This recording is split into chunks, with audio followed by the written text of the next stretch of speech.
हम सब मिलकर के ईश्वर का गुणगान करते हैं। आज मंत्र लेते हैं, यह आत्मदा बलदा। ओम यह आत्मदा बलदा यस्य विश्व उपासते प्रशिशं यस्य देवाः यस्य छायामृतं यस्य मृत्युः कस्मै देवाय हविषा विधेम। ओम शांति शांति शांति। परमपिता का नमन करते हैं। आप सभी लोगों को मैं विशेष नमन करता हूँ। और सांख्य दर्शन के लिए जो आप सभी लोगों ने मन बनाया व दर्शन आदि अध्ययन के लिए जो अभी भी रुचि आप लोगों में है, उसके लिए भी मैं आप सभी लोगों के प्रति आभार व्यक्त करता हूँ। सांख्य दर्शन समाप्ति की ओर बढ़ रहा है। आज हम बहुत कुछ पढ़ेंगे। आज वेदों की अपौरुषेयता, इस प्रकरण को हम सिद्ध करेंगे। और ये प्रकरण जो शुरू होता है अपौरुषेयत्व, ये आपके 37 से ये प्रकरण शुरू होता है और ये प्रकरण 51 में खत्म हो जाता है। तृतीय अध्याय 37वें सूत्र से 51 सूत्र तक वेदों की अपौरुषेयता की चर्चा है। तो विविध विषयों को बीच बीच में ये लाते रहते हैं। तो अभी बहुत से जीवात्मा का प्रकरण आए और फिर बहुत से प्रकरण प्रकृति पुरुष निमित्त कारण उपादान कारण आदि की चर्चा हुई और बीच में ये एक प्रकरण आया। आज देखते हैं। सूत्र संख्या हम 40 पढ़ चुके हैं। उसके ऊपर की ओर थोड़ी सी नजर डालते हैं। 37 में कहा था कि वाच्य और वाचक का भाव संबंध होता है। वाच्य आपने कहा तो निश्चित रूप से उसमें वाचक जो शब्द है, वाचक जो अर्थ है, वो भाव बनाकर, यानी उच्चारित शब्द के साथ एक भाव संबंध, जैसे आपके साथ हमारा भाव संबंध है, परिवार के साथ स्वामी स्त्री में भाव संबंध है, बच्चों में माँ बाप के साथ भाव संबंध है। तो इस तरह एक भाव संबंध बनाकर जो वाच्य अर्थ है वो वाचक शब्द के साथ विद्यमान रहता है और शब्दार्थों के ये संबंध है। आगे तो साहित्य आदि शास्त्र में पढ़ेंगे, शब्दार्थयोः नित्य संबंध, शब्द और अर्थ के बीच में नित्य, और इसी को वेश करके वो फिर काव्य के भेद करते हैं। उत्तम मध्यम अधम काव्य के भेद करते हैं, जिसमें बढ़िया शब्द नहीं है और त्रुटिपूर्ण शब्द का प्रयोग है। अधम श्रेणी के काव्य उसको रखते हैं। फिर मध्यम श्रेणी के काव्य, कालिदास के सारे काव्य उत्तम श्रेणी के काव्य हैं। तो इस तरह शब्द और अर्थ, हम भी जो व्यवहार में गलत शब्द प्रयोग करते हैं तो वो अधम शब्द है। और हमारे महाभाष्य में एक पंक्ति आती है कि अगर गलत शब्द प्रयोग करते हैं तो उससे अच्छे शब्द प्रयोग करते हैं तो उससे अगर पुण्य मिलता है। अगर आपने गलत शब्द प्रयोग किया, रुष्ट होके कुछ कहा, असत्य कहा, धोखा देने वाले शब्द कहे, तो उसके कारण पाप भी मिलेगा। वो करते हैं, पाप का कहीं तो उल्लेख नहीं है, लेकिन इस तरह वो तर्क देते हैं कि निश्चित रूप से उत्तम शब्द कहने से अगर पुण्य मिलता है तो अधम शब्द कहेंगे तो उससे पाप भी मिलेगा। तनाव तो आपको मिलेगा मिलेगा, परिणाम मिलेगा, प्रभाव मिलेगा, फल तो मिलेगा, लेकिन हमें सोच समझ करके शब्द प्रयोग करना चाहिए। शब्द और अर्थ का नित्य संबंध होता है। इस तरह त्रिवी संबंध सिद्धि, उन्होंने कहा कि सारा व्यवहार जो है तीनों पे टिका हुआ होता है। आप्त उपदेश से, वृद्ध व्यवहार से, प्रसिद्ध पद समभिव्याहार से। आप्त 3 मानते हैं, ईश्वर को परमाप्त मानते हैं, ऋषियों को द्वितीय आप्त मानते हैं, तृतीय आप्त निष्काम साधकों को मानते हैं। और वृद्ध व्यवहार से जो समाज में ज्ञानी गुणी व्यक्ति हैं, थोड़ा सा निष्काम की ओर उनका प्रवेश है, थोड़ा सा सकाम की ओर प्रवेश है। जैसे हम लोग हैं, थोड़ा सा निष्काम भी कर्म कर लेते हैं, थोड़ा सा सकाम भी कर्म, क्योंकि आश्रम व्यवस्था के साथ साथ वर्ण व्यवस्था के साथ साथ अगर आश्रम व्यवस्था नहीं मानते हैं हम लोग, अपनाते नहीं, तो उतनी निष्ठा हम में नहीं होती है। निरंतर तो हम कहते हैं, क्या कहते हैं कि सबको भला करो भगवान, सबको सुखी करो भगवान, सर्वे भवन्तु सुखिनः। लेकिन हमारी शब्दावली जो है वो कभी निष्काम हो जाती है, कभी सकाम हो जाती है। तो इसलिए हम आप्त के श्रेणी में नहीं आते हैं, हम बुद्धों के व्यवहार में आ सकते हैं। भले ही हमारे कर्म में 70-80% निष्काम हो, लेकिन सकाम अभी हमें छोड़ा नहीं है।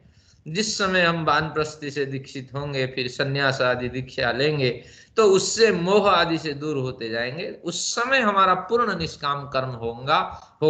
आप सोचते होंगे कि बड़ी साधना कर रहे हैं, बड़ी उपासना कर रहे हैं, सांख्य दर्शन पढ़ रहे हैं, हम सब निष्कामी साधक हैं। ये ऐसा नहीं है, क्योंकि अभी वर्ण व्यवस्था तो अपना लिए, लेकिन आश्रम व्यवस्था को हमने अपनाया नहीं है। तो हमारे कार्य सकाम और निष्काम है, मिश्रित फल देने वाला कार्य है। तो वृद्ध व्यवहार से भी बहुत से विषय हमें स्पष्ट होते हैं।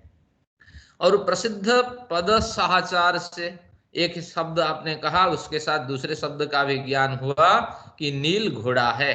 तो नीला घोड़ा अगर आपने कहा तो घोड़ा का तो ज्ञान हो ही गया, और कभी कभी नील वर्ण वाला भी घोड़ा होता है, कभी हमने देखा ही नहीं है। अगर कहा गया है तो निश्चित रूप से इसके पीछे तर्क यह है, कोई किसी ने बनावटी के साथ कहीं कोई मूर्ति बना दी हो, कोई पिक्चर बना दी हो, तो इस तरह का एक अलग ज्ञान हो जाता है कि नील कलर से बनाई गई एक मूर्ति है, घोड़े की मूर्ति है। तो इस तरह का एक शब्द कहते ही एक विलक्षण शब्द का ज्ञान हो जाता है।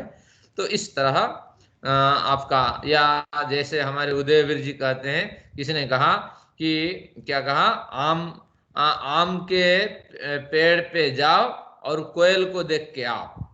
तो उसमें क्या है, आम के पेड़ पे आम का तो ज्ञान था, लेकिन हमने आम के पेड़ पे जाकर के चारों ओर देखा, और देखा तो जो चिड़िया बैठी है, जो पक्षी बैठा है, तो उसको हमने कोयल मान लिया।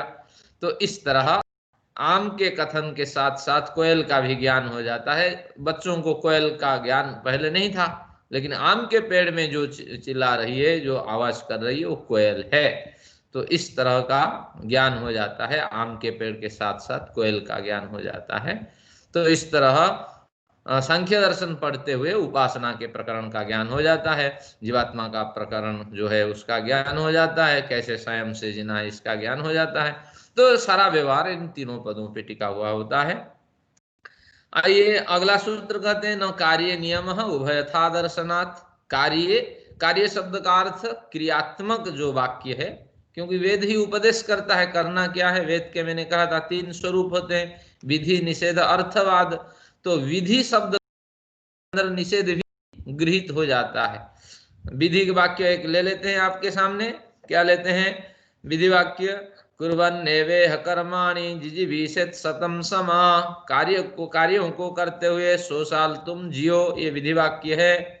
और उसी के समान एक वाक्य आगे है, मां गृधा कस्यचित् धनम, उससे बिल्कुल पीछे वाले मंत्र में ये पंक्ति है, मां गृधा कस्यचित् धनम, किसी के धन के प्रति लालच मत करो। तो ये जो मां शब्द कहा, ये निषेध मुख से कहा, यहाँ विधि मुख से कहा कि आपको 100 साल तक जीने की इच्छा करनी चाहिए कर्म करते हुए। और यहाँ निषेधार्थ में भी हमें प्रेरित किया कि लालच भी नहीं करना चाहिए। तो ये विधि कहते ही निषेध का ग्रहण हो जाता है, जहां निषेध भी कहते हैं वहां विधि का भी ग्रहण हो जाता है। तो इसलिए निषेध को पृथक कहने की आवश्यकता नहीं है। भाष्य में वही लिखा कि क्रिया, कार्य यानी क्रिया, न पे कोमा लगा करके दूर में रख दीजिए, कार्य नियम न। इस तरह क्रियात्मक वाक्य से ही हमारी प्रवृत्ति होनी चाहिए, क्रियात्मक वाक्य से ही प्रेरित होकर हमें संसार में कर्म करने चाहिए। ऐसी कोई राजा ज्ञान नहीं है। क्रियात्मक वाक्य न होने पर भी, विधि वाक्य न होने पर भी, निषेध वाक्य न विधि वाक्य निषेध वाक्य होने पर भी, व इनके न होने पर भी जो सामान्य वाक्य है उससे भी आप इन तीनों नियमों को अप्लाई करके अर्थ लगा सकते हैं अपने लिए। मंत्र कुछ ना कुछ कह रहा है, मंत्र कभी निरर्थक नहीं है। अनर्थका ही मंत्रा, निरुक्त में चर्चा आती है, ये सारे मंत्र अनर्थक है, इसलिए किसी मंत्र को कहीं भी पढ़ के निकल जाओ, यज्ञ हो गया, सब कुछ हो गया। मैंने भी एक देखा किसी कर्म कांड में, गुरुकुल से विद्यार्थी आया था, उनको उसको बहुत से मंत्र याद थे और हाथ हिला करके पढ़ते हैं, लेकिन वो ट्रेंड नहीं था किस मंत्र को कहाँ बोलना है, खूब मंत्र बोलता था और जो मन में आता था सो पूजन करता था। तो फिर कर्म कांड समाप्त होने के बाद मैंने इसको कहा, जब भी कर्म कांड में आए ट्रेंड होके आइए, अन्यथा ये लोग तो नहीं समझे, हम समझे, असम्मान भी हो सकता था। तो अनर्थ का ही मंत्रा, इसी सिद्धांत में बहुत से लोग चलते हैं। तो लेकिन मंत्रों के वास्तविक अर्थ होता है और अर्थों के अनुसार उसका विनियोग होता है। आप कहेंगे हर मंत्र के अर्थ नहीं होते हैं और उससे हर मंत्र हमें कुछ ना कुछ प्रेरणा नहीं देते हैं, अगर कहेंगे तो एक मंत्र लीजिए जहां विधि भी नहीं है, निषेध भी नहीं है। यह आत्मदा बलदा भी हमने पढ़ के आए, यह आत्मदा बलदा, ये पूरे में क्या हमें उपदेश है बताइए? जो आत्मा को देने वाला है, यानी इस शरीर में, इसी शरीर में, इसी परिवार में आत्मा को धारण कर आपका निवास होगा। तो दा शब्द के दो अर्थ होते हैं। दा यानी देना, एक दैप धातु से भी दा बन जाता है, उसमें मनिन प्रत्यय आदि करके, दैप शोधने, आत्मा को परिशुद्ध करने वाला, अंतःकरण से आत्मा को परिशुद्ध स्थिति तक ले जाने वाला। हम व्याकरण होते हैं ना, मंत्रों के गहराई से अर्थ खींचते हैं। यह आत्मदा बलदा, आत्मा को देने वाला और आत्मा को परिशुद्ध करने वाला जो है। उपासते प्रशिशम जस्य देवा, जिसकी प्रशासन शक्ति, जिसके प्रशासन की व्यवस्था को, जिसकी प्रशासन की व्यवस्था को सभी दिव्य पुरुष, जो ज्ञानी गुणी संत महात्मा और प्राकृतिक देव जितने भी हैं, सभी नतमस्तक होकर स्वीकार करते हैं। और प्रशिशम यस्य देवा, यस्य छाया अमृतम यस्य मृत्यु, जिसकी छाया, जिसका आश्रय मुख्य सुख को देने वाला है। और अमृतम यस्य मृत्यु, और जिसके आश्रय से रहित हो जाने वाले व्यक्तियों को दुख, जन्म, जरा आदि विविध कष्ट की प्राप्ति होती है, यानी बार बार नीच योनियों में जाना होता है। तो कस्मै देवाय हविषा विधेम, क का मतलब सुख है, सुख देने वाले उस परम पिता के लिए हम हवि के द्वारा, यानी मन रूपी जो अभ्यर्थना है, आभार है, उसको हम व्यक्त करते हैं। आभार को यहाँ हवि कहा गया है, ऐसा नहीं कि यज्ञ में हवि डाला गया है। मेरी जो आभार की प्रवृत्ति है, नमन की जो प्रवृत्ति है, उसी के द्वारा मैं उस परमेश्वर की अर्चना करता हूँ। अब यहाँ विधि नहीं है क्या करना है, निषेध नहीं क्या नहीं करना है, तो अर्थ हम बहुत कुछ खींच सकते हैं कि परमेश्वर की उपासना के लिए ऐसे मंत्रों का आप संग्रह करें, और परमेश्वर के विविध स्वरूप स्पष्ट होते हैं। साधना आदि में ये बड़ा काम देने वाला मंत्र है कि मैं तो सामान्य सा व्यक्ति हूँ, सुबह से उठा हूँ और उस परमेश्वर की जो शासन व्यवस्था है, प्रशासन व्यवस्था है, उसको स्मरण करके नत सिर हूँ। आपने सुखद निद्रा मुझे दी और आज भी मुझे सुखद स्वस्थ मस्तिष्क के साथ व्यवहार, शरीर के साथ व्यवहार करने के लिए प्रवृत्त किया, तो इसलिए ऐसे परम पिता का मैं नमन करता हूँ। इस तरह उपासना के ये स्रोत है। तो जो विद्वान लोग होते हैं, हर मंत्रों से कुछ ना कुछ वास्तविक अर्थ खींचते हैं, और खींचने के तीन साधन हैं। आप तो उपदेश के सहारे, वृद्धों के व्यवहार के सहारे और प्रसिद्ध पद के संयोग से अर्थ खींच लेते हैं। हर एक शब्द का कोई ना कोई अर्थ है, निरर्थक कोई भी पद नहीं है, शब्द नहीं है। अगर च कहेंगे आप, च का मतलब भी होता है और भी होता है। हर एक शब्द किसी ना किसी धातु से बना हुआ होता है। अगर यहाँ तर्क देंगे कि च एक निपात शब्द है, इसकी धातु नहीं है, हम मानने के लिए तैयार नहीं। च भी है, चकत्रुप्तो, च जहां लग जाता है छंदों की पूर्ति हो जाती है। जैसे मैं एक पद्य बनाता हूं, मैं तो जल्दी भी पद्य बना लेता था जब पढ़ता था। देखिए मैं पद्य बनाता हूं, कृतम च कार्यम खलु तत्त्वममृतम, कृतम च कार्यम खलु तत्त्वममृतम, तत्त्वम अमृतम कार्यम मया कृतम, च बीच में जोड़ दिया, कृतम च कार्यम खलु तत्त्वममृतम, ऐसा मैंने अमृत तत्व के कार्य किया। तो अब जो च है उससे क्या हुई, पद की पूर्ति हो गई, सुनने वाले को संतोष मिला। तो चकत तृप्तो, इस धातु से च की निष्पत्ति हो जाएगी। कोई भी शब्द आ जाए सामने, उसकी धातु की कल्पना करनी चाहिए, और धातु की कल्पना हो जाने से प्रत्यय आदि लगा करके हम अर्थ ले लेते हैं। और ये सब तब होगा जब आप इन तीनों सिद्धांतों से गुजरेंगे, तो कोई भी शब्द निरर्थक नहीं है। आगे प्रकरण आएगा, मैं दिखाऊंगा कितने बढ़िया अर्थ हर एक शब्द से हम खींचते हैं। इसलिए अगर आप चाहते हैं संस्कृत में कोई श्रम करें, या आपके आने वाले पीढ़ी संस्कृत से युक्त हो, तो निश्चित रूप से उसको व्याकरण पढ़ाइए। व्याकरण पढ़ने के बाद 5-7 साल अगर पढ़ लेता है, तो निश्चित रूप से हमारी परंपरा की वो रक्षा करने वाला होगा। नहीं तो इसकी टीका, इसकी टिप्पणी, इसको पढ़ पाढ़ करके किसी तरह अपनी जिंदगी उसको गुजारनी पड़ेगी। हमें जो आनंद मिलता है, तो इसके पीछे व्याकरण ही काम है। आते हैं, फिर समझते हैं इसको। तो सारे तीनों माध्यमों से जब गुजरेगा व्यक्ति, तो वेद मंत्रों के अर्थ वो लगा लेगा।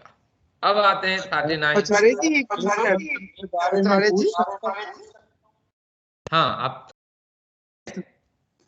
इस वेद मंत्र में हमने कहा कि उसकी छाया अमृत है, हाँ जी, और फिर ये नहीं कहा कि उसकी ना होने पर मृत्यु है। ये कौन सा रूप है? हिंदी में नहीं मिलता हमें। क्या बढ़िया। हाँ, इसमें क्या होता है कि एक शब्द को बार बार कहेंगे तो पुनरुक्ति होगी। ठीक है। तो जैसे सर्वनाम का हम प्रयोग कर लेते हैं, तो उसी तरह यस्य छायामृतम यस्य मृत्यु, यस्य यस्य 2 बार सर्वनाम का प्रयोग कर दिया। और छाया, छाया ईश्वर की छाया क्या है? आश्रय है। लक्षणा से छाया से अर्थ खींचा। जैसे मैंने कल कहा था, कहाँ घर है ना, गंगा में मेरा घर है। तो गंगा में घर नहीं हो सकता, गंगा के आसपास मेरा निवास है।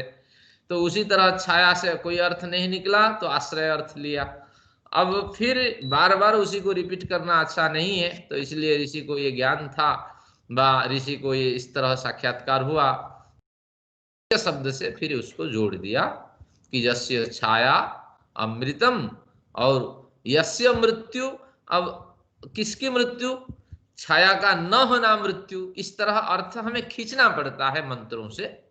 जिसकी छाया का न होना मृत्यु है। मृत्यु, मृत्यु यानी मर जाना नहीं है, यानी दुख, जन्म आदि नीच योनियों में यात्रा करना, ये भी मृत्यु के समान है। मृत्यु पीड़ा देने वाली होती है, तो इसलिए ये भी विविध पीड़ाओं को देने वाली स्थिति है। तो इसलिए परमेश्वर के आश्रय में हम हैं, या उन्हीं के गुणगान की ओर बढ़ रहे हैं। धन्यवाद। आपने एक मेरा प्रश्न है। हाँ, आचार्य जी, एक मेरा भी प्रश्न है। आपने बोला ना विधि और निषेध, जैसे 3 अर्थ लेते हैं। एक तो विधि निषेध हो गया, और बाकी 2 कौन से हैं? मतलब हम जो अर्थ लेते हैं मंत्रों से, 3 अर्थ हो सकता है आपने पहले विधि लिया, दूसरा अर्थवाद निषेध लिया, अब तीसरा अर्थवाद। अर्थवाद यानी स्तुति, प्रशंसा। अच्छा, स्तुति, प्रशंसा, वो परमेश्वर की स्तुति हो सकती है, किसी दिव्य पुरुष की स्तुति हो सकती है, जल की स्तुति हो सकती है, वायु की स्तुति हो सकती है, सूर्य की स्तुति भी हो सकती है। और हमें इन स्तुतियों से, प्राकृतिक पदार्थों की स्तुतियों से परमेश्वर को ही समझना चाहिए। इस तरह अर्थ अगर करके चलेंगे, तो आध्यात्मिक अर्थ होगा, रुचि होगी। तो विधि, निषेध, अर्थवाद, इन तीनों से वेद बढ़ जाता है। तो अभी जो यह आत्मदा बलदा, इसमें विधि नहीं है, निषेध नहीं है, लेकिन अर्थवाद है। हमारा सूत्र क्या कहता है कि जितने विधि वाक्य है, और विधि कहते ही निषेध इसमें आ गया, जितने निषेध वाक्य है उतने के हिसाब से हमें व्यवहार नहीं करना चाहिए, अपितु अर्थवाद में भी विधि निषेध ढूंढना चाहिए। तो ये यह आत्मदा बलदा अर्थवाद रूपी मंत्र से हमने क्या विधि ढूंढ ली ना? विधि यही है कि हमें ऐसे परमेश्वर, सुख देने वाले परमेश्वर के प्रति आभार प्रकट करना चाहिए, और उसका स्मरण करके उसकी उपासना करनी चाहिए, उसके निकट बैठने के लिए प्रयत्न करना चाहिए। तो इस तरह हमने विधि अर्थ यहां से खींचा, और अछाया कह करके निषेध अर्थ भी खींच सकते हैं। ऐसे ईश्वर से अगर दूर हो जाते हैं, किसी दिन बिना स्वाध्याय के अगर जीवन जीते हैं, ये निषेध अर्थ आया। निश्चित रूप से हमें दुख जन्म अनंत फला, ये पंक्ति मैंने कहा योग दर्शन की पंक्ति है, व्यास भाष्य की। दुख जन्म अनंत फल, अनंत काल तक दुख और जन्मों के फल मिलने वाले हैं। तो इस तरह हमारे जीवन में कोई भी अवसर न आए बिना स्वाध्याय के कोई दिन हम बिताएं। चलिए धन्यवाद। आज तो पढ़ेंगे 51 तक, कोई कठिन नहीं है। आगे आते हैं। तो इस तरह इन तीनों आप तो पुरुष के उपदेश, वृद्ध व्यवहार और प्रसिद्ध पद सदाचार से हमें अर्थ खींचने चाहिए। अब आते हैं 40 में। लोके व्युत्पन्नस्य वेदार्थ प्रतीतिः, लोके व्युत्पन्नस्य विदुषः। लोक में प्रचलित जितने शास्त्र हैं, और हाँ यहाँ भी लोक और वेद ये दोनों को समझना चाहिए। अब क्या है कि जैसे चर्चा हुई थी नित्य ज्ञान और अनित्य ज्ञान, इसको नित्य ज्ञान और नैमित्तिक ज्ञान कहते हैं, अनित्य तो नहीं कहेंगे। तो नित्य और नैमित्तिक जो आध्यात्मिक ज्ञान है वो नित्य ज्ञान है, बाकी अध्यात्म से रहित जितने ज्ञान है वो नैमित्तिक ज्ञान है। उन ज्ञान से अध्यात्म पुष्ट होता है, लेकिन अध्यात्म ही नित्य ज्ञान है। इस तरह आपको समझना होगा। तो कई बार अनुराधा मैडम जी कहती है मेरी पीएचडी की डिग्री, हाँ मेरी ये सारी जो इतनी मेहनत है, जितने पेपर लिखे, ये सब ज्ञान नष्ट हो जाएगा। तो वहां विवेक कर लेना चाहिए कि मेरा ज्ञान नैमित्तिक ज्ञान है या नित्य ज्ञान है। नित्य ज्ञान हम कुछ लेके आते हैं, कुछ साधना के बल पे हमें प्राप्त हो जाते हैं, लेकिन नैमित्तिक ज्ञान जिन जिन से हमारा संबंध हुआ वो ज्ञान हमें मिलते गए, उस ज्ञान से कुछ नित्य ज्ञान पुष्ट हो जाता है, बाकी ज्ञान सब समाप्त हो जाता है। मृत्यु के अनित्य ज्ञान खत्म, उससे पुष्ट नित्य ज्ञान लेकर के फिर हम अगले शरीर में जाते हैं। तो इस तरह इसका समाधान है। अब ये यही कहना चाहते हैं, लोके व्युत्पन्नस्य वेदार्थ प्रतीतिः। लोक में जो अनित्य ज्ञान है, उस अनित्य ज्ञान से जो व्युत्पन्न हो जाते हैं व्यक्ति, और उससे क्या होता है ना, वेदार्थस्य प्रतीति। ऐसे व्युत्पन्न विद्वान के लिए वेदार्थ की प्रतीति होती है। वेदार्थ अपने स्वरूप को खोल लेता है। वेदार्थ नित्य ज्ञान है, तो नित्य ज्ञान की पुष्टि के लिए हमें लौकिक ज्ञान की भी आवश्यकता है। तो लोक में किसको क्या कहा जाता है, और पिता, पिता यानी पाति इति पिता, ये लोक में प्रचलित ज्ञान है। वेद को समझने के लिए, वेद वैदिक संस्कृत में है, लोक लौकिक संस्कृत में है।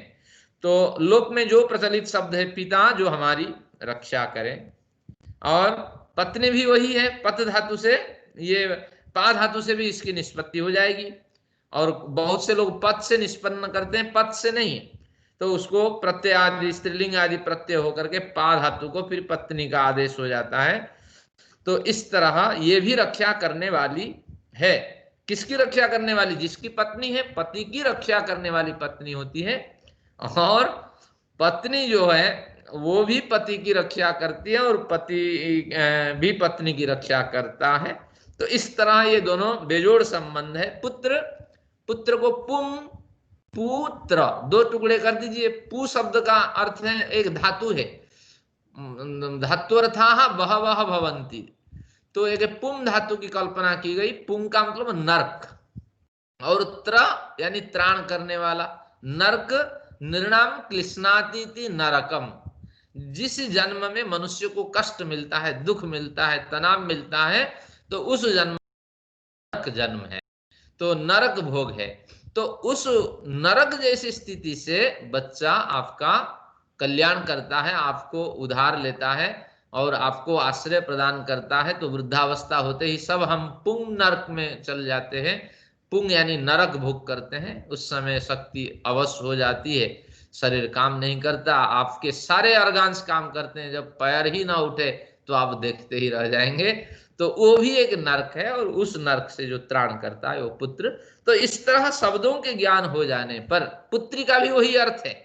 मुझे ध्यान है कहीं अनुराधा मैडम जी कहेंगी पुत्री की बात नहीं की, पुत्री का भी वही अर्थ है, कोई फर्क नहीं, केवल ही स्त्रीलिंग का प्रयोग है और उसमें गिव प्रत्यय है।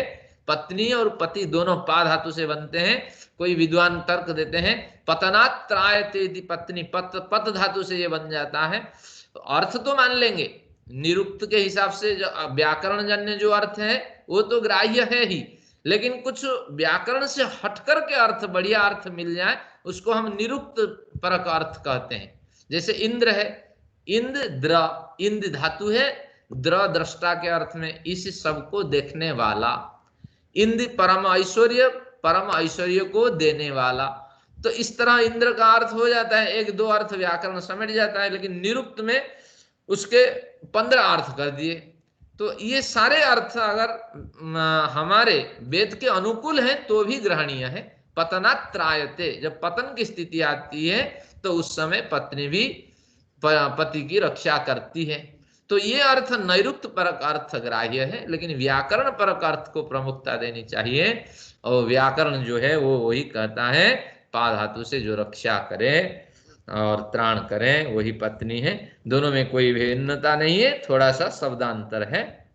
तो अब आते हैं लोके व्युत्पन्नस्य, लोक संस्कृत में व लोक प्रचलित शब्द में जो व्युत्पन्न व्यक्ति हैं उसके लिए वेदार्थ प्रतीति ही भवति। उसके लिए वेदार्थ, वेदों के अर्थ भली भांति प्रतीति योग्य हो जाते हैं। वेदों के अर्थ उसको समझ में आ जाते हैं कि लोक में इस तरह व्यवहार है, शास्त्रों में इस तरह व्यवहार है, और हम शास्त्रों के अनुसार अब तक नहीं चले हैं, वही व्यक्ति समझ जाता है।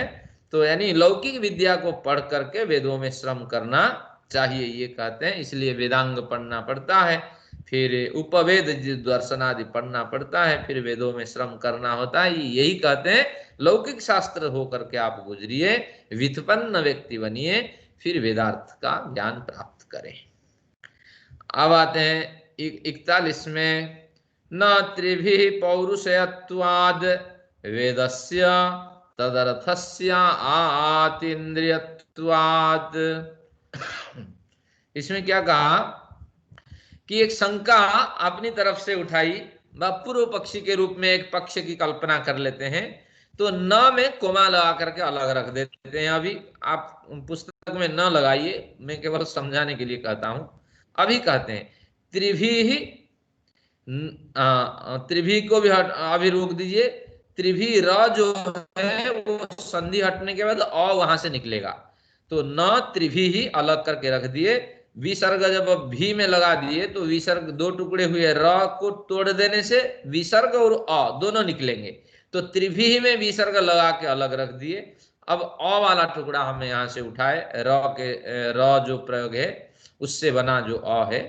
तो अपौरुषयत्वाद वेदस्य तदर्थस्य अपि अतीन्द्रियत्वात्, कहते हैं कि वेदस्य अपौरुषेयत्वात्, वेद को किसी पुरुष ने तो बनाया नहीं, किसी पुरुष ने लिखा नहीं, तो इसलिए वेदस्य अपौरुषेयत्वात्, किसी पुरुष के वश में न होने के कारण वेद अपौरुषेय होने से, तदर्थस्य अपि अतीन्द्रियत्वात्, उसके जो अर्थ होते हैं, वेद के जो अर्थ निकलते हैं, जब अपौरुषेय, किसी पुरुष ने बनाया ही नहीं, तो फिर हम जैसे पुरुष उसको कैसे जाने। तो उसका जितने भी और उसके जितने भी अर्थ हैं अतीन्द्रिय है, इंद्रियातीत है। हमारी समझ बुद्धि रूपी इंद्रिय, यहाँ इंद्रिय बुद्धि के अर्थ में प्रयोग हुआ है। बुद्धि इंद्रियों से परे है, सिर के ऊपर निकल जाने वाले हैं, इसलिए वेद पे श्रम न किया जाए।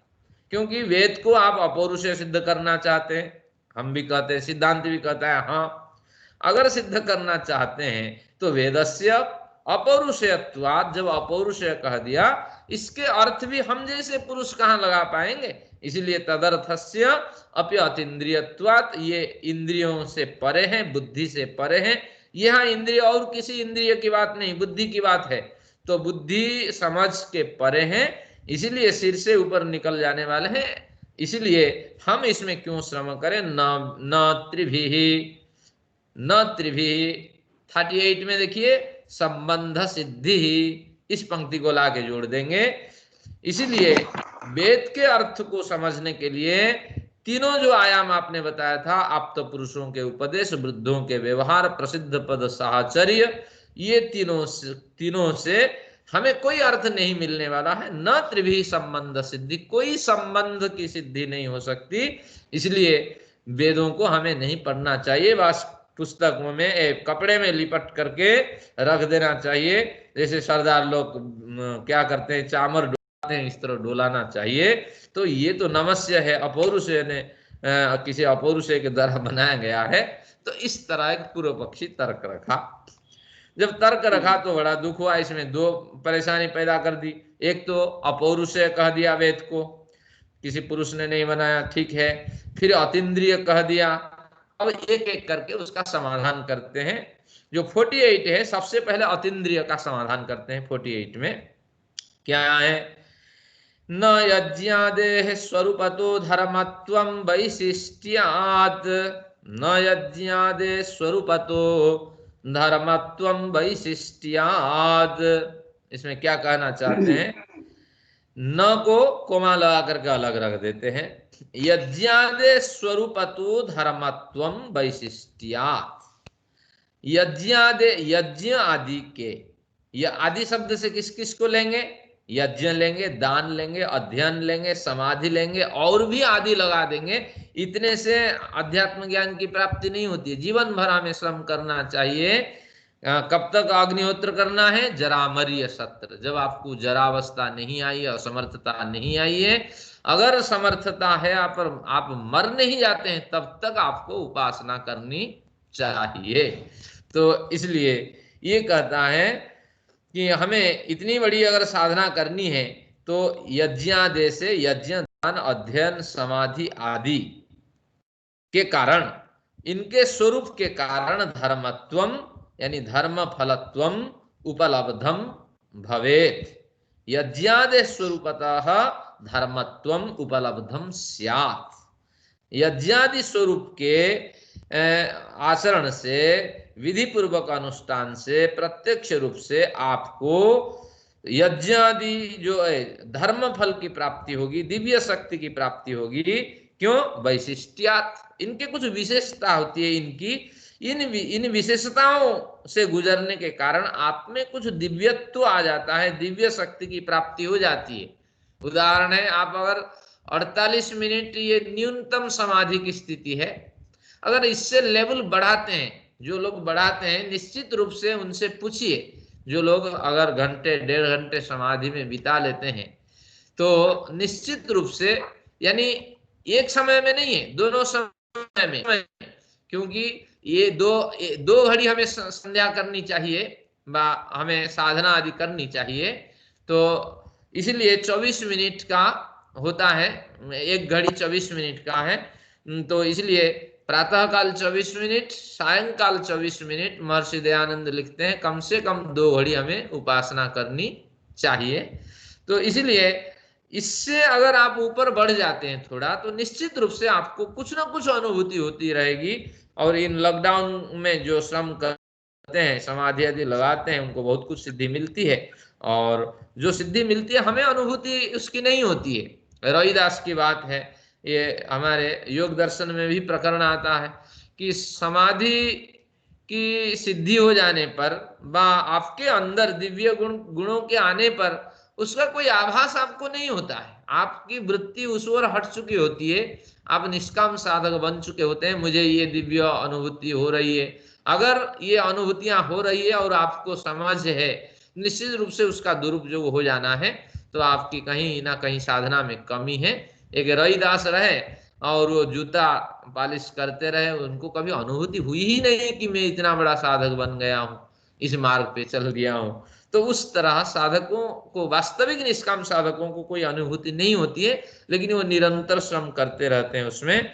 तो यही कहते हैं, यज्ञादि के स्वरूप से धर्मत्व की प्राप्ति हो जाती है। धर्मत्व यानी विशिष्ट शक्तिमत्व, विशिष्ट शक्ति की प्राप्ति हो जाती है। वैशिष्ट्यात्, इनकी कुछ विशेषताएं होती है। इसीलिए जो आपने कहा कि वेद अपौरुषेय होने से, अतीन्द्रिय होने से अध्ययन के योग्य नहीं है, हमारे वश की नहीं है, न, ऐसा आपको नहीं कहना चाहिए। क्योंकि यज्ञ आदि के कारण, यज्ञ, दान, अध्ययन, तप, समाधि आदि के कारण हमें विशिष्टता, विशिष्ट शक्ति की उत्पत्ति होती है, और हम इनका अर्थ लगा लेते हैं। और निश्चित रूप से जो इसमें श्रम करते हैं, उनके अर्थ बढ़िया अर्थ होते हैं, और वो अर्थ ग्राह्य होते हैं। देखिए, जब महर्षि दयानंद कितना बढ़िया अर्थ करते हैं, कितनी बढ़िया प्रेरणा देते हैं। और देखिए, शंकर के शास्त्र में भी बड़ी चर्चा है भले ही उस समय उसके मति भ्रम था, उस समय सिद्धांत अलग थे, लेकिन इस तरह शंकर कहिए, निम्बार्क कहिए, वल्लभ कहिए, माध्व कहिए, चैतन्य कहिए, ये सब हमारे आचार्य रहे हैं। बड़े श्रम ब्रह्मचर्य से चल करके इन्होंने समाधि आदि के बल पे बहुत से कार्य किए हैं। हम तो कुछ नहीं करते हैं, खा पी करके सो जाते हैं, लेकिन हमें इनका स्मरण करके थोड़ी प्रसन्नता लेनी चाहिए, और अगले जन्म अवसर मिले, ईश्वर करें, तो इस मार्ग पे भी हमें दौड़ना है।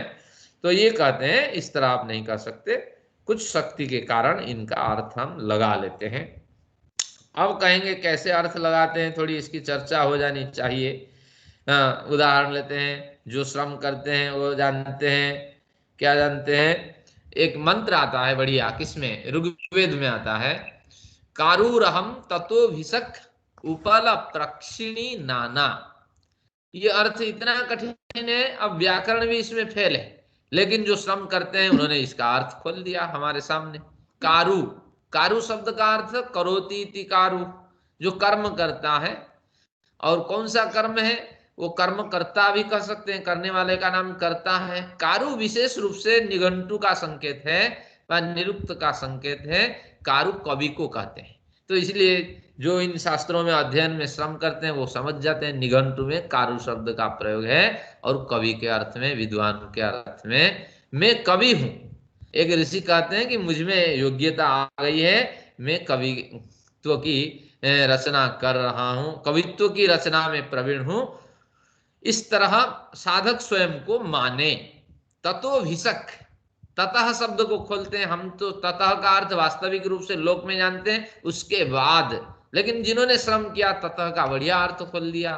तन्यते अस्मात् सुतः इति ततः, जिससे बेटा उत्पन्न होता है वो बाप ततः कहलाता है। यानी ऋषि कह रहे हैं कि देखिए, परिवार में सबको श्रम करना होता है तभी परिवार सुखद होता है। जितने 4-5 व्यक्ति हैं सभी के नाम ये कह रहे हैं कि मेरे परिवार में सभी श्रम करते हैं। तात्पर्य है कि आने वाली पीढ़ी सोचे कि परिवार में सभी मेहनत करें। तो ततः भिषक, मेरा जो ततः यानी जो पिता है वो भिषक है, वैद्य है, वो भी वैद्य का काम करता है। यानी हम भी अपने पिता को अपनी योग्यता के अनुसार उसके जो भी रुचि के काम है उसमें लगाएं।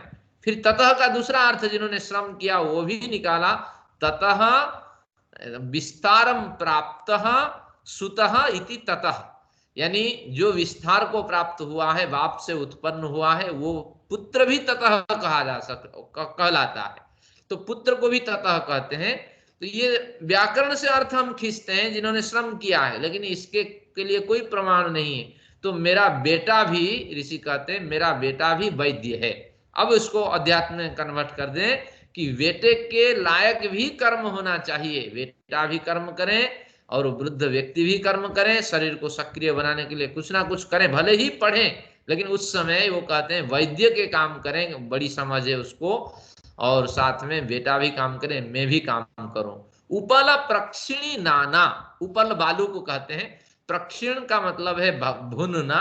तो वालू के साथ बहुत से पदार्थों को मिलाकर नना, नाना, नाना शब्द का कोई अर्थ नहीं है। आप देखिए व्याकरण आदि में कुछ नहीं मिलेगा और लोक में कुछ प्रसिद्ध नहीं है, लेकिन इसमें जो श्रम करते हैं उन्होंने दो अर्थ निकाले। नमनीयम, नमनीयाः, ये याः भवन्ति ताः नानाः, जो नमनीय होते हैं। परिवार में नमनीय कौन है? ना माँ है, पत्नी है, दुहिता है यानी बेटी है, ये सब नमस्य होते हैं। ये भी बड़े काम करते हैं, माँ पत्नी सब मिल करके विविध व्यापार चलाते हैं। गुड़कार एक होता है, गुड़ से बड़े मिठाई आदि बनाने वाले, तो इस कार्य में ये भी निपुण है। फिर आगे कहते नाना धिया वसुयवः, वसु की विविध प्रकार की ये कामना करती हैं, और तभी हम परिवार सुख रूप से सुखद परिवार चला पाते हैं। तो अध्यात्म में कन्वर्ट कर दीजिए। अगर परिवार के सभी लोग श्रम करेंगे तो निश्चित रूप से परिवार सुखद होगा। इस तरह वेद से हमें उपदेश मिलते हैं, लेकिन वेद किसी इतिहास की बात नहीं कर रहा है कि एक ऋषि रहे तो उनके बाप भी काम करते रहे, बेटा भी काम करता रहा, ऋषि भी काम करते रहे, माँ बेटी और पत्नी भी काम करते। ये नहीं, उपदेश हमें यहाँ से खींचनी है, हमें तो अध्यात्म अर्थ खींचना है। किस परिप्रेक्ष्य में मंत्र दिखा गया था, कौन देखे, इससे हमें कोई मतलब नहीं। हमारे लिए प्रेरणा है कि परिवार को चलाने के लिए सभी को सक्रिय रूप से काम करना चाहिए। लेकिन ये नियम अभी लागू नहीं है परिवार में, ऐसा नहीं है। आप जाइए, कहाँ जाइए, पूर्वी भारत जाइए, असम जाइए, बंगाल जाइए, उड़ीसा जाइए, वहां अगर पत्नी को मार्केट भेज दिया जाए तो वो कहते हैं अरे परिवार घर वाला तो मेरे से अब नौकर का काम कराने लगा है, तो इसलिए वो असम्मान मानती है, पत्नी सब्जी नहीं ला सकती। ये एक परंपरा ऐसी बन गई है, तो इसलिए पत्नी मार्केट नहीं कर सकती, ये परंपरा है। तो इस तरह आप समझना चाहिए वेद क्या कहता है और परंपरा कैसे बिगड़ी हुई है। तो मैं प्रांत से बिलोंग करता हूँ, इसलिए मैं जानता हूँ कि कैसी परिस्थितियों से पुरुष को सब करना है। भले ही आप नौकरी से आओ 10 बजे, लेकिन जाना है, दूध आपको लाना है, सब्जी आपको लानी है और घर के सारे काम आपको ही करना है। तो अगर इस तरह स्थिति में गुजरे तो वास्तविक वेद की रक्षा नहीं है, व वेद का प्रचार प्रसार काफी नहीं हुआ है समाज में। आगे आते हैं, देखते हैं क्या कहते हैं। अब कहते हैं जो विविध यज्ञ आदि साधन करते हैं वो अर्थ लगा लेते हैं। जो अर्थ नना शब्द नहीं लग सकता और च शब्द नहीं लग सकता, कारु शब्द का अर्थ और कुछ हो सकता था, लेकिन जिन्होंने श्रम किया है उन्होंने इसको लगा करके अर्थ स्पष्ट कर दिया है। आगे लिखते हैं, निज शक्तिर विद्वत्या व्यवच्छेद्यते, निज शक्तिर विद्वत्या व्यवच्छेद्यते। अब निज शक्ति जो है ये वास्तविक साधक की शक्ति होनी चाहिए। व्याख्या में तो वेदार्थ की शक्ति उन्होंने कर दी, ये साधक की बात चल रही है। साधक निज शक्ति, जो अपने साधना से जो उसको शक्ति मिलती है, तो उस व्युत्पत्ति, उस शक्ति से प्रेरित होकर के जब वो व्युत्पत्ति करता है तो वेदार्थ व्यवच्छेद्यते, उसके सामने वेदार्थ टुकड़े टुकड़े होकर के अर्थ प्रतीत करा देते हैं कि मेरा अर्थ ये है, मेरा अर्थ ये है, मेरा अर्थ ये है। तो इस तरह ये बढ़िया शक्ति, इसमें बढ़िया बात इसमें बताई गई है। और साधक को ही अर्थ स्पष्ट होते हैं, सबको अर्थ स्पष्ट नहीं होते। महर्षि दयानंद के पढ़िए, क्या पढ़िए, जो वेद भाष्य कुछ समझ में नहीं आना है, लेकिन जब परंपरा से आप ढल जाएंगे तो वही अर्थ आपको अच्छे लगने लगेंगे। तो वास्तविक रूप से श्रम इसमें चाहिए और परंपरा से होके गुजरना चाहिए। तो एक बढ़िया हमारे सज्जन हैं संस्थान के, तो उनके घर गया तो वो उनके पत्नी कहती है कि मुझे तो कुछ समझ में नहीं आता है वेद भाष्य, अब लेकिन मैं श्रम करती हूँ, ये ईश्वरीय वाणी कह करके मैं तो 2-3 मंत्र रोजाना पढ़ लेती हूँ। शायद आज योगदान है तो गलत नहीं समझना, मैं कह रहा हूँ कि कितनी श्रद्धा है हम लोगों में। तो परंपरा से जुड़ जाने से और भी आनंद आपको मिल सकता है। आगे देखिए, शास्त्रकार कहता है श्रम करने वाले को ही फल मिलता है। 44 देखिए, योग्या योग्येषु प्रतिदिजनकत्वात् तत्सिद्धि। योग्या योग्येषु, इसको तोड़ दीजिए योग्येषु अयोग्येषु। तो योग्य जमा योग्य अयोग्येषु। तो योग्य शब्द कौन है? जिन शब्दों से हमारा परिचय है वो योग्य शब्द है। अग्नि, वरुण, यम, इन शब्दों से परिचय है। अयोग्य शब्द कौन है? नाना है, जरभरी है, तुरफरी है, ये वेद के प्रयोग हैं बहुत सारे, ये शब्द हम नहीं जानते हैं।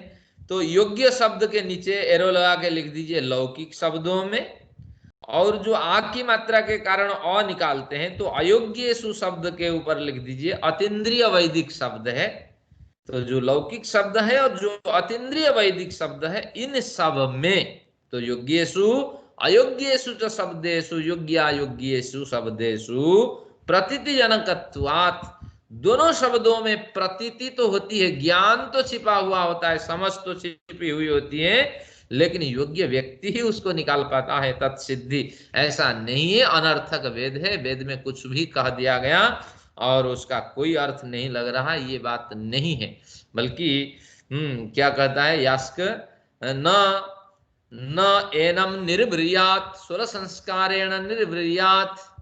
कभी भी वेद के कोई भी पद ऐसा ही कह करके छोड़ नहीं देना चाहिए बल्कि प्रादेशिके न गुणेन अन्वित, इतने प्रदेश हैं, जितने प्रदेशों से आपका संबंध है उन प्रदेशों में जो भी इसके अर्थ प्रचलित हैं आपकी समझ के हिसाब से, ज्ञान के हिसाब से, उन अर्थों से घटाने का प्रयत्न करें। और वास्तविक अर्थ किस ओर मुड़ता है, क्या अर्थ देना चाहता है, तो कुछ माध्यम बना करके अर्थ को स्पष्ट करें। कभी भी ये निरर्थक शब्द है ऐसा कहा गया है, एक एक मंत्र में मिलेगा। नमः संभवाय च मयो भवाय च नमः, शंकराय च मयस्कराय च नमः। च च च च बार बार है, एक बार कह देते तो काम चल जाता। जैसे यहाँ कमी हो रही थी, यस्य छाया अमृतम, जैसे अछाया विषम मृत्यु कह देते। यहाँ अछाया की कमी है और वहां च का प्राबल्य है, च की वृद्धि है। ऐसा क्यों प्रयोग? अर्थ ही इसके होते हैं, हमें ढूंढना चाहिए। और किस माध्यम से? यज्ञादे स्वरूपतः धर्मत्वम वैशिष्ट्यात्। जब साधना करेंगे, यज्ञ दान अध्ययन तप स्वाध्याय समाधि लगाएंगे तभी अर्थ खोलेंगे, नहीं तो सबको ये अर्थ नहीं खोलते हैं। इस तरह कह करके हमें प्रेरित कर रहे हैं, वेद पढ़ने के लिए आपको श्रम करना पड़ेगा, नित्य ज्ञान के लिए श्रम तो चाहिए। 45 में आ जाते हैं। न नित्यत्वम वेदानां कार्यत्व श्रुतेः। 45 से अब जो 3-4 सूत्र आएंगे महत्वपूर्ण आएंगे, इसमें थोड़ा ध्यान को केंद्रित करिए और हमारे लिए ये ग्राह्य है। न नित्यत्वम वेदानां कार्यत्व श्रुतेः। अब वेद कहते ही हम किसे समझते हैं? एक पुस्तक जो हमारे पास रखी है, मेरी पुस्तक में तो किसी सनातनी वालों ने, जो किसमें चौखम्बा वालों ने छापी है, अग्नि के चित्र हैं, उसके 4 हाथ कर दिए हैं, या फिर अग्निकुंड से वो निकला है। वेद कहते ही मेरे नजर में वही पुस्तक आ जाती है, मेरी नजर में। आपके नजर में वेद कहते ही जिसका आप स्वाध्याय करते हैं वो आ जाते हैं। तो अब कहते हैं कि न नित्यत्वम वेदानां कार्यत्व श्रुते। इस जो वेदानाम है इसके ऊपर एरो लगा करके लिख दीजिए, शब्द राशि समूहानाम वेदानाम वर्णात्मकानाम ध्वन्यात्मकानाम च वेदानाम। जो शब्द राशि समूह वाला वेद, जो वर्णों से और ध्वनियों से व्यक्त होने वाला वेद है, वह वेद न नित्यत्वम, वह वेद नित्य नहीं है। क्योंकि शब्द तो बोलते ही मैंने बोला और शब्द धीरे धीरे अर्थ प्रतीत करके खत्म। तो उसी तरह सृष्टि की समाप्ति में ये शब्द राशि रूपी वेद नष्ट हो जाएंगे, वर्णात्मक वेद नष्ट हो जाएंगे, ध्वन्यात्मक वेद नष्ट हो जाएंगे। जिसे आप वेद समझते हैं वो वेद रहेगा ही नहीं। तो फिर कौन सा वेद रहेगा? अब ज्ञानात्मक वेद रहेगा, यानी वही मंत्र रहेंगे, आपकी लिपि खत्म हो जाएगी, वही विचार रहेंगे, वही इंद्रम मित्रम वरुणम अग्निमाहु ये मंत्र ही रहेंगे, लेकिन लिपि खत्म हो जाएगी। और साथ में जो जिस ध्वनि के साथ आप उच्चारण करते हैं उसकी प्रक्रिया बाधित हो जाएगी, सब कुछ बाधित हो जाएगी। लेकिन ध्वन्यात्मक वर्णात्मक ये जो स्वरूप है और शब्द समूह वाला जो वेद है वो नष्ट हो जाएगा, लेकिन ज्ञानात्मक वेद बचा रहेगा। और तात्पर्य ये हुआ कि जिस तरह वेदों के आज सस्वर गान होता है, सामवेद आदि का पाठ होता है, इसकी विकृतियां बहुत बढ़ते हुई चली गई है। ये सारे जो ब्रांचेस है वो नहीं रहेंगे। सामवेद के सहस्रवत्मरा सामवेद, सामवेद की 1000 शाखाएं हैं, हमें तो 4 शाखा चाहिए, ऋग्यजु साम अथर्व, और सामवेद के 1000 शाखाएं। ये यही कहता है ध्वन्यात्मक वेद, यानी इंद्रम मित्रम वरुणम अग्निमाहु इस तरह तो बोला जाएगा, लेकिन जो शाखा से फैले हुए जो ध्वन्यात्मक वेद है, जो वर्णात्मक स्वरूप है, गायन के जो क्रम है, कोई ऐसे गाता है कोई ऐसे गाता है, तो ये जो क्रम है ये क्रम नष्ट हो जाएंगे, लेकिन जो वास्तविक क्रम है मंत्र का वो बना रहेगा। लिपि नष्ट हो जाएगी, मौखिक जैसे शब्द चलते थे तो उसी तरह फिर मौखिक वेद का अवतरण होगा, हजारों लिपि गुजरेंगी, फिर ये वेद किसी न किसी लिपि को प्राप्त करके फिर हमें प्राप्त होंगे। तो ये कहना चाहता है न नित्यत्वम। जो वेद की नित्यता की बात हुई है विद्वान लोग उसे समझ जाएं। क्या समझे? न नित्यत्वम वेदानाम, वेदों के कुछ वेदों के स्वरूप जो है वो नित्य नहीं है। तो कौन है? शब्द राशि समूह वाले वेद, वर्णात्मक समूह वाले वेद, ध्वन्यात्मक समूह वाले वेद नित्य नहीं है, लेकिन ज्ञानात्मक वेद नित्य है। ये आपको समझना होगा। क्यों? कार्यत्व श्रुते है, तर्क देते हैं, कार्यत्व श्रुते है, वेदों के उत्पन्न होने की बात हमें प्राप्त हो जाती है। मंत्रों में प्रमाण मिल जाते हैं कि वेद उत्पन्न होते हैं। अब देखिए मंत्र देते हैं, बहुत से लोग तर्क करते हैं कि वेद 3 है, और 3 है 4 क्यों कहते हैं, लेकिन वो नहीं समझते हैं कि वेद अपनी पुष्टि के लिए स्वयं ही अपना प्रमाण प्रस्तुत करता है। देखिए 10.91.7, जिनके पास पेन है लिख सकते हैं। और वेदों के इसमें ऋग्वेद का ये मंत्र है, और उसमें चारों वेदों का प्रमाण है। मंत्र पढ़ते हैं, तस्मात् यज्ञात् सर्वहुतः ऋचः, तस्मात् सर्वहुतः यज्ञात्, उस सब कुछ होने जाने वाले प्राकृतिक यज्ञ से, ऋचः सामान्य यज्ञ रे, ऋग्वेद की ऋचाएं और सामवेद के साम उत्पन्न हुए। छंदांसी यज्ञ रे तस्मात्, उससे छंद वेद उत्पन्न हुए। छंद छदी आह्लादे, आह्लाद देने वाले, प्रसन्नता देने वाले ज्योतिष सिद्धांत के साथ, आयुर्वेद के सिद्धांतों के साथ, अर्थवेद के सिद्धांत के साथ ये वेद उत्पन्न हुए, उसका नाम है अथर्व वेद। तो छंद वेद, छंदांसी यज्ञ रे तस्मात् यजुस् तस्मात् अजायत, फिर उससे यजुर्वेद की उत्पत्ति हुई। देखिए क्रिया भिन्न भिन्न है, ऋग्वेद के लिए भी प्रयोग हुआ है, सामवेद के लिए प्रयोग हुआ है। और छंदांसी यज्ञ रे तस्मात्, यहाँ भी यज्ञ रे कह करके छंद वेद का उल्लेख हुआ है, और यजुस् तस्मात् अजायत यजुर्वेद का उल्लेख हुआ है। लोग कहते हैं अथर्व का तो उल्लेख है, नहीं है। नहीं है तो ऋषि 4 क्रियापद का प्रयोग क्यों करता है? ऋषि मूर्ख थोड़ी है। तो किसी तरह अभी हमने पढ़ा, हर एक शब्द का कोई ना कोई अर्थ होता है। अगर उसने छंद कह करके संबोधित किया, तो उस समय, जिस समय ये मंत्र साक्षात्कार हुआ, उस समय अथर्ववेद का एक नाम था छंद वेद, क्योंकि वो आह्लाद देता था, और ज्ञान विज्ञान उसी में भरे पड़े हैं। सारी औषधियों की चर्चा उसी में है, वनस्पति बॉटनी जो साइंस है उसी से निकलती है, ज्योतिष भी उसी में है, ज्यादातर ज्योतिष के सिद्धांत तो उसी के अंदर है। तो इसलिए वो छंद वेद है। तो ये कहते हैं कि ये जो मंत्र है, ये मंत्र कहता है कि ये वेद उत्पन्न हुए। अगर जो उत्पन्न होता है वो निश्चित रूप से अनित्य होता है। तो इस प्रमाण से हम अगर वेद को अनित्य माने तो आप क्या कहोगे? वो कहते हैं हम भी अनित्य मानते हैं, लेकिन वेदों के कुछ स्वरूप अनित्य है, ज्ञानात्मक स्वरूप अनित्य नहीं है। लेकिन जो वर्णात्मक ध्वन्यात्मक शब्द राशि समूह है वो अनित्य है। सृष्टि के साथ साथ, समाप्ति के साथ साथ वो भी विनाश होंगे, लेकिन वेद तो मिलेंगे और इसी तरह सुने जाएंगे। वेद का वास्तविक जो उच्चारण है वो बचा रहेगा, लेकिन बस बाकी सब जो प्रक्रियाएं उससे बनी है, प्रक्षिप्त प्रक्रियाएं बनी है, वो सारी प्रक्रियाएं नष्ट हो जाएंगी। तो इस तरह वेद अपौरुषेय के कथन में आपको समझ लेना चाहिए, ज्ञानात्मक वेद की बात चल रही है, और हमें जो वेद कहते ही जो पुस्तक समझ में आती है वो नहीं है, वह तो वर्णात्मक ध्वन्यात्मक शब्दात्मक वेद है। अब आते हैं 46 में। ये महत्वपूर्ण कुछ 2-3 सूत्र है, इसको आपको याद रखने हैं क्योंकि आगे आपको मनन करना है। न पौरुषयत्वं तत्कर्तुः पुरुषस्य अभावात्। इसमें कहते हैं क्यों आप उसको अपौरुषेय कहते हो? कोई पुरुष तो बनाया होगा। अरे इतनी सारी बातें हैं, घर गृहस्थ की बातें हैं, कैसे जीवन जीना है, ये इसकी कलाएं हैं, और घर कैसे बनाना है, 3 मंजिल में रहना है, तो इस तरह आदि बहुत से सिद्धांत इसमें मिलते हैं। तो किसी न किसी पुरुष ने बनाया होगा।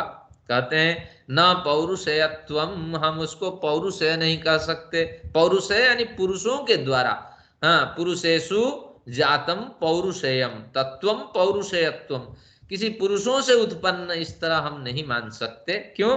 तत्कर्तुः पुरुषस्य अभावात्, उसको बनाने वाले कोई पुरुष दिखाई नहीं पड़ता है, कोई अभी पुरुष दिखाई ही नहीं पड़ते हैं। अब कहेंगे इतने ऋषि हैं वेदों में, बहुत से हजारों के आसपास ऋषि है, 600-700 ऋषियों के तो हमने खोज की है, तो अब कहते हैं इतने सारे ऋषि हैं, आप मना करते हैं ना। ऋषय मंत्र द्रष्टारा और ते साक्षात्कृत धर्मान ऋषय बभूव। वेदों के मंत्रों के अंदर छिपे रहस्यों का प्रचार प्रसार करने वाले ऋषि होते हैं, मंत्र साक्षात्कार करने वाले ऋषि नहीं होते हैं, ये मंत्रों को देखने वाले ऋषि नहीं होते हैं। तो इसलिए जितने ऋषियों का कथन है ये सब प्रचारक हैं, तो उनका कथन यहाँ आपको समझ लेना चाहिए। तो इसलिए न पौरुषयत्वं तत्कर्तु पुरुषस्याभावाद। फिर कहेंगे कि वेद में इन ऋषियों के नाम किसने चेप दिए?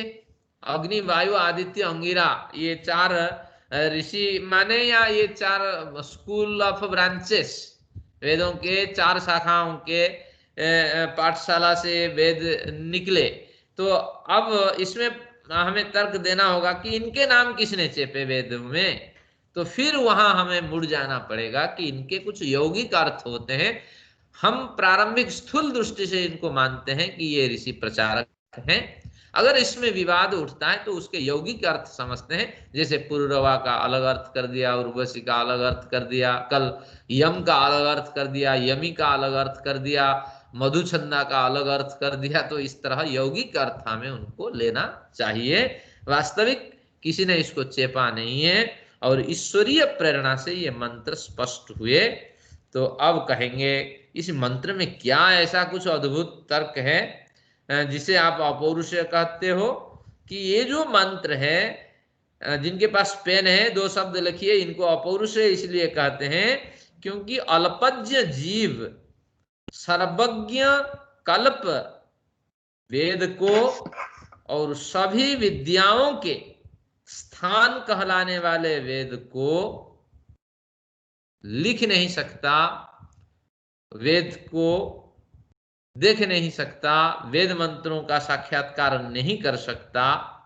तो अल्पज्ञ जीव ने सर्वज्ञ कल्प और सभी विद्याओं का स्थान वेद की रचना नहीं किया है। इस तरह आपको पंक्तियां लगानी पड़ेगी। तो अब तो समय समाप्ति की ओर है। वेद कैसे सर्वज्ञ और कल्प है, और अल्पज्ञ जीव के लिए वेद कैसे सर्वज्ञ कल्प है और सभी विद्याओं का स्थान है, एक छोटा सा उदाहरण आपके समक्ष रखते हैं। बृहस्पति की कभी चर्चा हुई, जब वैज्ञानिक चर्चा होते होते हमारे वेद में, ऋग्वेद में मंत्र आता है। क्या आता है मंत्र? पंचपाद पितरम द्वादशाकृति। जो बृहस्पति है सौर जगत का 5वां पाद है, पाद यानी पैर है, 5वीं सीढ़ी है। तो आप गिनते जाइए, बुध, शुक्र, पृथ्वी, मंगल, 4 हुए। बृहस्पति के नंबर कितना है? 5 है। पंचपाद पितरम, पितरम प्रीणाति इति पितर, ये अर्थ होगा। पाति इति पितरम होगा, जो परिवार का बड़ा होता है, समझदार होता है। तो बृहस्पति सबसे सौर जगत का एक बड़ा पिंड है। द्वादशाकृतिम, बिल्कुल बृहस्पति से निकलने वाले आपको 12 उपग्रह मिल जाएंगे। बृहस्पति के तो बहुत से उपग्रह हैं, 50 के आसपास है, लेकिन 12 उपग्रह एस्टेरॉयड और मीटरॉयड के मार्ग से बृहस्पति से ही निकले हैं, ये वेद तर्क देता है। पर अर्धे आहु पुरीषणम, बृहस्पति का एक हिस्सा जो बर्फीले पहाड़ से ढका हुआ है। तो ये कितना बड़ा तर्क है। अब इसकी खोज हमें होनी है। जिस समय प्रयोगशालाएं नहीं थी, जिस समय ज्ञान विज्ञान का विकास ही नहीं था, जिस समय हम लिख भी नहीं पाते थे, हमारे पास कोई लिपि ही नहीं थी, केवल मौखिक रूप से ज्ञान विज्ञान का संग्रह करते थे, तो उस प्राचीन साहित्य से अगर बृहस्पति के बारे में मिल जाता है, और इतना ही नहीं है, हमें मिल जाता है पृथ्वी के बारे में। मैंने कहा था आयम गौ प्रश्ने रक्रमित मातरम पुनः, प्रश्न यानी चित कवर गाय के समान ये चंद्रमा अपनी माँ यानी धरती की परिक्रमा करता है। पितरम च प्रयंती स्वाहा, यानी स्वाहा अंतरिक्ष में माँ को साथ में लेकर के पिता की भी परिक्रमा लगाता है। यानी चंद्र भी गतिशील है, पृथ्वी भी गतिशील है, ये दोनों मिलकर के सूर्य की परिक्रमा लगाते हैं। इतना बड़ा सत्य अगर वेद से निकल जाता है तो आप कल्पना नहीं कर सकते कि ये ऋषियों ने ही इस मंत्र का साक्षात्कार किया, ऋषियों ने उसको देखा और उस समय ज्ञान विज्ञान की एक परंपरा आपको माननी पड़ेगी। अगर मान लेते हैं हमें कोई हानि नहीं है, तो आपको फिर सोचना पड़ेगा कि निश्चित रूप से एक वैदिक परंपरा, सभ्य परंपरा रही, और कोई भी परंपरा तब साहित्य के क्षेत्र में आगे बढ़ती है जब उसमें बड़े लंबे समय तक साहित्यिक कार्य होते हैं, गवेषणा आदि होती है। तो निश्चित रूप से फिर आपको एक कल्प की कल्पना करनी पड़ेगी कि पूर्व कल्प के ऋषियों के द्वारा इस तरह वेद ज्ञान को हमें उपदेश के रूप में दिए गए, तो दिया गया। तो इस तरह कल्पना करें तो हमारा कल्प भी सिद्ध हो जाता है, और कल्पना न करें तो ईश्वर की प्रेरणा से कुछ शक्तिशाली, शक्ति संपन्न यज्ञ याग आदि, स्वाध्याय तप आदि करने वाले व्यक्तियों को ऐसे दिव्य ज्ञान मिले, जो ज्ञान आज भी विज्ञान जितनी खोज करता जाए तो ज्ञान परिपुष्ट होता जाता है, कभी खंडित नहीं होता है। तो इसलिए मन क्या है? अणु परिमाण वाला है। आत्मा क्या है? अणु परिमाण वाला है। परमेश्वर कैसे? अणुत्तम परिमाण वाला है। अभी तो पदार्थ विज्ञान, अभी तो गढ़ पार्टिकल तक तो गया है, आगे खोज भी होती रहेगी। हमें ही, हमारा आध्यात्मिक साहित्य ही पुष्ट होगा, इससे कोई हमें दुखी होने की आवश्यकता नहीं है। और 47 सूत्र पढ़ के समाप्त करते हैं, क्योंकि इसी प्रकरण के साथ है। न मुगत पुरुषयोरयोग्यत्वात्, न मुक्त अमुक्त पुरुषयो अयोग्यत्वात्। वेद को कौन बना सकता है, कौन लिख सकता है, कौन वेद मंत्रों को साक्षात व्यक्ति देख सकता है? न मुगत पुरुषयो, जो मुक्तात्मा है। मुक्तात्मा क्या है? आद्याम रोहंति रोदसी सूर्यंतो नापेक्षन्ते, जो मुक्ति की ओर जाता है वो मुड़कर नहीं देखता है, ऐसे वेद में प्रमाण मिलता है। तो मुक्तात्मा अनासक्त होता है, वो वेद की रचना नहीं कर सकती। फिर अमुक्त पुरुष, जो बद्धात्मा हम सब हैं, हमारे बस की बात ही नहीं है। अग्नि वायु आदित्य अंगिरा की बात कर दें, उनकी बस की बात ही नहीं है। उनके मुख से, क्योंकि उनकी लंबी आयु होती थी, आपको समझ में नहीं आएगी, वेदों में 10,555 मंत्र है ऋग्वेद में। ये मंत्र अग्नि ने कैसे दिखा? तात्पर्य यह हुआ कि एक परंपरा माननी पड़ेगी। उस परंपरा में जितने प्रबुद्ध विद्वान रहे, तो उनके माध्यम से ये संग्रहित वेद हुए, वेद मंत्र संग्रहित हुए। लेकिन वो अमैथुन सृष्टि के पुरुष रहे, बा ये परंपरा भी छोड़ दीजिए, अग्नि वायु आदित्य अंगिरा, बहुत से ऋषियों को ये वेद ज्ञान से परिचित कराए। अमैथुन सृष्टि के वो 4 प्रमुख व्यक्ति रहे, और उनकी आयु लंबी थी। उनकी आयु इतनी बड़ी थी कि उनके देखते ही 10 पीढ़ियां कम से कम गुजरी होंगी। इसके बाद उनका शरीर शांत हुआ। फिर 10 पीढ़ियों को जब ये ज्ञान से समृद्ध कर दिए, तो तब से ये ज्ञान का प्रचार प्रसार होने लगा। तो इस तरह आपको समझना पड़ेगा। तो इसलिए मुक्त पुरुष वेद नहीं बना सकता, अनासक्त होने के कारण। अमुक्त पुरुष अल्पज्ञ होता है, वो भी वेद बना नहीं सकता। तो जिनको वेद का ज्ञान हुआ, ईश्वर के मुक्त होते नहीं। आशा माता जी का प्रश्न है, उसको स्पष्ट करूंगा। लेकिन जो पात्रता से युक्त थे, अग्निवायु आदित्य अंगिरा के सदृश व्यक्ति, तो उनको ईश्वरीय प्रेरणा से दिव्य ज्ञान प्राप्त हुए, और फिर धीरे धीरे ततः सर्व प्रवृत्त, धीरे धीरे फिर वेद के प्रचार प्रसार होने से उसी के अनुसार नाम रखा गया। जो देवहूति माँ सुन रही है, देवताओं को पुकारने वाली देवहूति। कपिल, ये भी वेद का शब्द है, भूरे वर्ण का व्यक्ति। और करदम, मिट्टी की पुतला, मिट्टी का पुतला, इस तरह नाम रखे गए। तो इस तरह वेदों का क्रम चला। बढ़िया आज प्रकरण रहा। तो ज्ञानात्मक वेद अनित्य है, वर्णात्मक ध्वन्यात्मक शब्दात्मक वेद, ज्ञानात्मक वेद नित्य है, वर्णात्मक ध्वन्यात्मक शब्दात्मक वेद अनित्य है। तो आज का निष्कर्ष यही रहा। आइए सब शांति पाठ करते हैं, फिर आप प्रश्न रखिए, मैं ग्रुप खोलता हूँ। और परमेश्वर से प्रार्थना है कि वेद ज्ञान से हमें जोड़े रखें, और निश्चित रूप से हमारा कल्याण हो। तो इन्हीं कामनाओं के साथ आइए शांति पाठ करते हैं। ओम द्यौः शान्तिरन्तरिक्षं शान्तिः, पृथिवी शान्तिरापः शान्तिरोषधयः